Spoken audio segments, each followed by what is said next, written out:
Hello student, good morning all of you.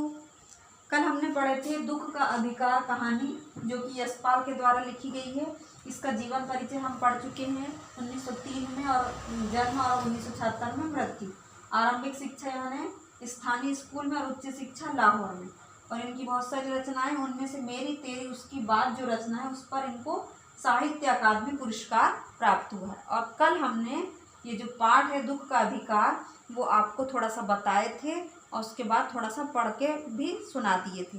लेकिन आज हम इसको फिर से स्टार्ट कर दे रहे हैं कि आपको थोड़ा अच्छे से समझ में आ जाए, है ना।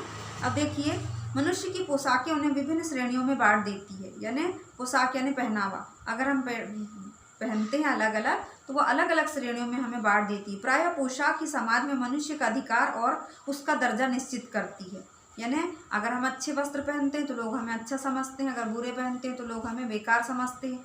वह हमारे लिए अनेक बंद दरवाजे खोलती है ना। कभी अच्छे कपड़े पहन के बाहरी आचरण देखकर लोग क्या हो जाते हैं, हमसे खुश हो जाते हैं, और कभी हमारे साथ अच्छी भी परिस्थिति आ जाती है। परंतु कभी ऐसी भी परिस्थिति आती है कि हम जरा नीचे झुककर समाज की निचली श्रेणियों की अनुभूति को समझना चाहते हैं, है ना।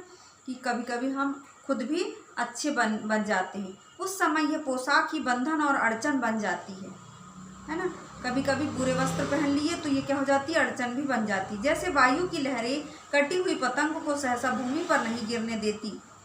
जैसे हवा चलती है तो पतंग ऊपर उड़ने लगती है और बल्कि नीचे नहीं गिरती। उसी तरह खास परिस्थितियों में हमारी पोशाक हमें झुक सकने से रोके रहती है। लेकिन अच्छी पोशाक पहने, अच्छे वस्त्र पहने, तो वो क्या करती है, हमें झुकने से रोके रखती है। अब आगे देखिए इस कहानी, ये जो दुख का अधिकार है कहानी, उसमें क्या बताया गया है कि बाजार में फुटपाथ पर कुछ खरबूजे डलिया में और कुछ जमीन पर बिक्री के लिए रखे जान पड़ते थे।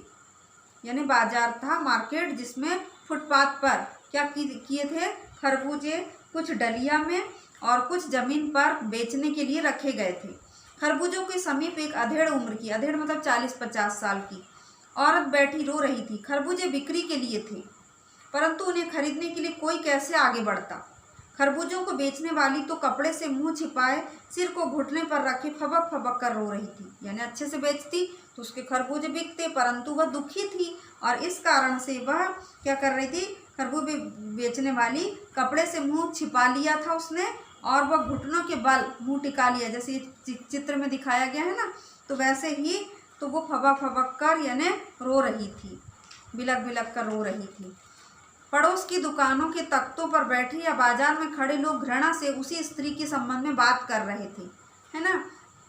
यानी पड़ोस की दुकान जो है, वहाँ पर जो बैठे लोग थे सिंहासन पर, उस औरत के संबंध में ही बात कर रहे थे। क्या कह रहे थे वो, उस स्त्री का रोना देखकर मन में एक व्यथा सी उठी, यानी बड़ा दुख हुआ कहते हैं लेखक। पर उसके रोने का कारण जानने को उपाय क्या था, यानी क्यों रो रही है ना। फुटपाथ पर उसके समीप बैठ सकने में मेरी पोशाक की व्यवधान बन खड़ी हो गई। मतलब लेखक सोचने लगे कि शायद बुरे वस्त्र पहनी है गंदे से, इसलिए उसके पास कोई नहीं जा रहा है ना। एक आदमी ने घृणा से एक तरफ थूकते हुए कहा, क्या जमाना है, जवान लड़के को मरे पूरा दिन नहीं बीता और यह बेहया दुकान लगा के बैठी है।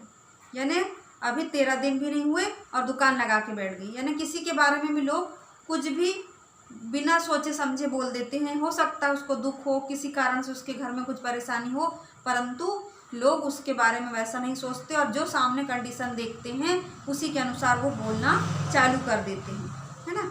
जवान लड़के को मरे पूरा दिन नहीं बीता कि ये बेहया दुकान लगा के बैठी है। यानी बेहया मतलब इसको शर्म नहीं आ रही है ना। आगे दूसरे साहब अपनी दाढ़ी खुजाते हुए कह रहे थे, अरे जैसी नियत होती है अल्लाह भी वैसी ही बरकत देता है। यानी 10 लोगों की 10 बातें, है ना। सामने की फुटपाथ पर खड़े एक आदमी ने दिया सलाई की तीली से कान खुजाते हुए कहा, दिया सलाई यानी होता माचिस की तीली से कान खुजाते हुए कहा, अरे इन लोगों का क्या है, ये कमीने लोग रोटी के टुकड़े पर जान देते हैं। इनके लिए बेटा बेटी खसम लुगाई धर्म ईमान सब कुछ रोटी का टुकड़ा है। यानी बस पैसा आना चाहिए इनके पास, ऐसा तीसरे व्यक्ति ने कहा। परचून की दुकान पर बैठे लाला जी ने कहा, यानी जो किराने की दुकान होती है ना, उस पर एक लाला जी बैठे थे। उन्होंने क्या कहा, अरे भाई उनके लिए जिए या मरे, उनके लिए मरे जिए का कोई मतलब नहीं। मतलब लड़का मरा है और दुकान में बेचने आ गई, पर उसके घर की कंडीशन नहीं समझ रहे, है ना। सब अलग अलग अपनी अपनी विचार दे रहे हैं यहाँ पर दूसरों के धर्म ईमान का तो ख्याल रखना चाहिए, यानी दूसरे से शर्म तो आना चाहिए कि लोग मुझे क्या कहेंगे, है ना। जवान बेटे के मरने पर 13 दिन का सूतक है और वह यहाँ सड़क पर बाजार में आकर खरबूजे बेचने बैठ गई है। 1000 आदमी आते जाते हैं, कोई क्या जानता है कि इसके घर में सूतक है। कोई इसके खरबूजे खा ले तो इसका ईमान धर्म कैसे रहेगा, क्या अंधेर है ना, कि ऐसा किया जा रहा है। कहते हैं पास पड़ोस की दुकानों से पूछने पर पता लगा उसका 23 बरस का जवान लड़का था। घर में उसकी बहू और पोता पोती है। लड़का शहर के पास 1.5 बीघा भर जमीन में कछियारी करके परिवार का निर्वाह करता था। जब लड़का था तो वो क्या करता था, नदी के किनारे जो कछार होती है ना, वहाँ पर खरबूजे वगैरह जो चीज़ लगाई जाती है रेत में, तो वो उसको मतलब उसकी खेती करता था और उससे जो फल होते थे उसको वो बेचता था और घर का पालन पोषण करता था। खरबूजों की डलिया बाजार में पहुंचाकर कभी लड़का स्वयं सौदे के पास बैठ जाता, कभी माँ बैठ जाती, है ना, कभी माँ बेचती, कभी लड़का परसों सुबह मुंह अंधेरे बेलों में से पके खरबूजे चुन रहा था। गीली मेड़ की तरावट यानी शीतलता में विश्राम करते हुए एक सांप पर लड़के का पैर पड़ गया। यानी सांप विश्राम कर रहा था और उस पर किसका पैर पड़ गया, लड़के का। सांप ने लड़के को डस लिया। लड़के की बुढ़िया माँ बावली होकर ओझा को बुला लाई। बावली यानी पगली होकर पगला गई, है ना, उसको डर लगने लगा कि मेरे बेटे को क्या हो गया, तो वो झाड़ फूक करने वाला ओझा होता है ना, उसको बुलाई, क्योंकि पुराने ज़माने की कहानी है ना, तो ओझा ही लोगों को झाड़ना फूकना हुआ। नागदेव की पूजा हुई। पूजा के लिए दान दक्षिणा चाहिए। घर में जो कुछ आटा और अनाज था दान दक्षिणा में उठ गया, है ना। अंधविश्वास है ना ये सब चीज़ें। तो जो आपको खाने को नहीं था उनके घर में, फिर भी जो कुछ था वो बुढ़िया ने उसे दे दिया, क्योंकि ताकि बच्चे की जान जो है बच जाए। माँ, बहू और बच्चे भगवाना से लिपट कर रोए। भगवाना वो लड़के का नाम है, पर भगवाना जो एक दफे चुप हुआ तो फिर ना बोला, यानी कि खत्म हो गया वो। सर्प के विष से उसका सब बदन काला पड़ गया था। जिंदा आदमी नंगा भी रह सकता है, परंतु मुर्दे को नंगा कैसे विदा किया जाए। अब ये भी एक प्रश्न है कि बोला गया है कि एक बस कफन कम से कम डाल तो दो, नहीं तो उसके बाद तो फिर कभी ये वापस आएगा ही नहीं। उसके लिए तो बजाज की दुकान से नया कपड़ा लाना ही होगा, चाहे उसके लिए माँ के हाथों की छन्नी कंगना ही क्यों ना बेचना पड़े। जो भी थोड़ा बहुत चांदी सोने के जो स्त्रियाँ लोग पहनती हैं, है ना, तो उसको बेचना ही पड़े। भगवाना परलोक चला गया, यानी वो जो लड़का है उसका नाम क्या है, भगवाना। परलोक चले गया यानी स्वर्ग चले गया। घर में जो कुछ चूनी भूसी थी सो उसे विदा करने में चली गई, यानी जलाते हैं ना, तो उसके लिए कंडे भूसी की जरूरत पड़ती है, तो उससे जला दिया गया। बाप नहीं रहा तो क्या, लड़के सुबह उठते ही भूख से बिलबिलाने लगे। उसके बच्चे थे तो वो भूख के कारण चिल्लाने लगे, रोने लगे। दादी ने उन्हें खाने के लिए खरबूजे दे दिए, लेकिन बहू को क्या देती। बहू का बदन बुखार से तवे की तरह तप रहा था। अब बेटे के बिना बुढ़िया को दुअन्नी चौन्नी भी कौन उधार देता। बच्चा था तो, लड़का था तो क्या पैसे दे देता था अपनी माँ को, लेकिन अब कौन देगा। बुढ़िया रोते रोते और आंखें पोंछते पोंछते भगवाना के बटोरे हुए खरबूजे डलिया में समेट कर बाजार की ओर चली, और चारा भी क्या था। अब बताओ बच्चों कि उनके घर की इतनी कंडीशन खराब है और लोग कितनी बुरी बुरी बातें उसके बारे में कर रहे हैं। तो ऐसा अब हमारे मतलब समाज में भी होता है कि लोग किसी की कंडीशन नहीं जानते और उस पर अनेक तरह के ताने कसते रहते हैं। बुढ़िया खरबूजे बेचने का साहस करके आई थी, परंतु सिर पर चादर लपेटे, सिर को घुटनों पर टिकाए और फबक रो रही थी, यानी वो दुखी थी ना, इसलिए वो बिलक बिलक कर रो रही थी। कल जिसका बेटा चल बसा, आज वह बाजार में सौदा बेचने चली है। हाय रे पत्थर दिल, यानी ऐसा भी कह रहे हैं लोग कि कितनी कठोर है कि कल लड़का ख़त्म हुआ और आज बेचने, लेकिन उनको किसी को नहीं मालूम, और मालूम भी है तो भी लोग ऐसा सोचते हैं, है ना, कि मतलब बच्चे हैं छोटे छोटे, वो खाने के लिए कुछ भी नहीं है और क्या देगी उसको। उस पुत्र वियोगिनी के दुख का अंदाजा लगाने के लिए पिछले साल अपने पड़ोस में पुत्र की मृत्यु से दुखी माता की बात सोचने लगा।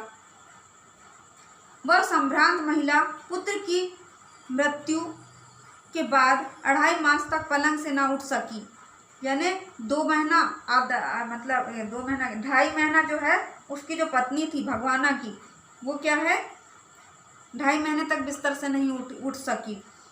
उन्हें 15-15 मिनट तक पुत्र वियोग से मूर्छा आ जाती थी और मूर्छा न आने की अवस्था में आंखों से आंसू न रुक सकते थे, यानी इतना अधिक वो रोती थी, यानी उसको अपने पुत्र के जाने का क्या हो गया था, दुख हो गया था। पिछले साल अपने पड़ोस में पुत्र की मृत्यु से दुखी माता की बात सोचने लगा, वह सम्राट महिला। हाँ, अब आगे देखिए, उन्हें 15-15 मिनट बाद पुत्र वियोग से मूर्छा आ जाती है, मूर्छा न आने की अवस्था में आंखों से आंसू न रुक सकते। 2-2 डॉक्टर हरदम सिरहाने बैठे रहते, हरदम सिर पर बर्फ रखी जाती। शहर भर के लोगों के मन उस पुत्र शोक से द्रवित हो उठे। जब मन को सूझ का रास्ता नहीं मिलता तो बेचैनी से कदम तेज हो जाते हैं। उसी हालत में नाक ऊपर उठाए राह चलतों से ठोकरें खाता मैं चला जा रहा था, सोच रहा था।